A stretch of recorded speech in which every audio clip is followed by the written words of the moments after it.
তো হ্যালো বন্ধুরা, আজকে আমি চলে এসেছি অন্য একটা ব্লগ নিয়ে। আর দেখো, আজকে আমি যাচ্ছি নেমন্তন্নতে।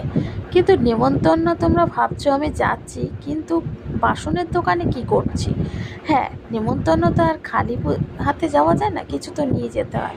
আর এটা কোনো জন্মদিন বা কোনো বিয়েবাড়ি না, এটা তো যাচ্ছি কালী পুজোর নেমন্তন্ন। তো আজকে আমার 3টে জায়গায় কালী পুজোর নেমন্তন্ন ছিল, তো ভাই যেতে পারিনি। তো দেখি আপাতত 2টো জায়গায় যাওয়ার ইচ্ছা আছে। সকালবেলা একটা অবশ্য সেরে এসেছি নিমন্ত্রণও, ওটা খাইনি, কিন্তু পুজোটা দিয়ে চলে এসেছি। তো এখানে পারফেক্টলি 2টো জায়গায় যাব।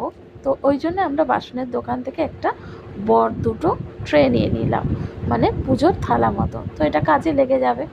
তো এখানে চলে এসেছি কালী পুজোতে। দেখো, এখন এখানে পুজো শুরু হয়নি, আর এর মধ্যে শুরু না হয়েই আমরা ভোজন করতে শুরু করে দিয়েছি। মানে মায়ের পুজো হলো না, কিন্তু আমরা ভোজন করতে শুরু করে দিয়েছি। তো এখানে ছিল পিস পোলাও আর আলুর দম। তো দারুণ হয়েছে পোলাওটা। আর এমনিতেও এখানে আমাদের পৌঁছাতে আজকে অনেক রাত হয়ে গেছে, মানে 10টা বেজে গেছে।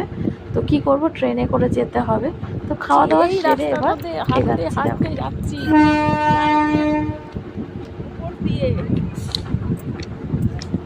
দেখো, এই তো অন্ধকার হয়ে গেছে, দেখেছো অন্ধকার। খাওয়া দাওয়া বেশি হয়ে গেছে, তাড়াতাড়ি বের হয়ে যায়। যাচ্ছি, এখন ট্রেন পাবো কিনা ঠিক নেই। দেখো লাইটের উপর দিয়ে পুরো হাঁটছি। সবাই প্ল্যাটফর্মে উঠলাম, পুরো প্ল্যাটফর্ম ফাঁকা ফাঁকা, সবাই পিছনে আসছে। 11টা বেজে গেছে, বারাসাত স্টেশনে কেউ নেই, বেশি লোকজন কম। আমরা বসে রয়েছি ট্রেনের জন্যে। পোশাক খেতে গিয়ে আমাদের এরকম হাল হয়ে গেল, কালী পুজোর পোশাক খেতে গিয়ে যেতেও দেরি, আসতেও দেরি। ব্যাস দেখো, সবাই বসে রয়েছে ট্রেনের জন্য। 11টা 40-এ ট্রেন, কখন আসবে দেখেছো।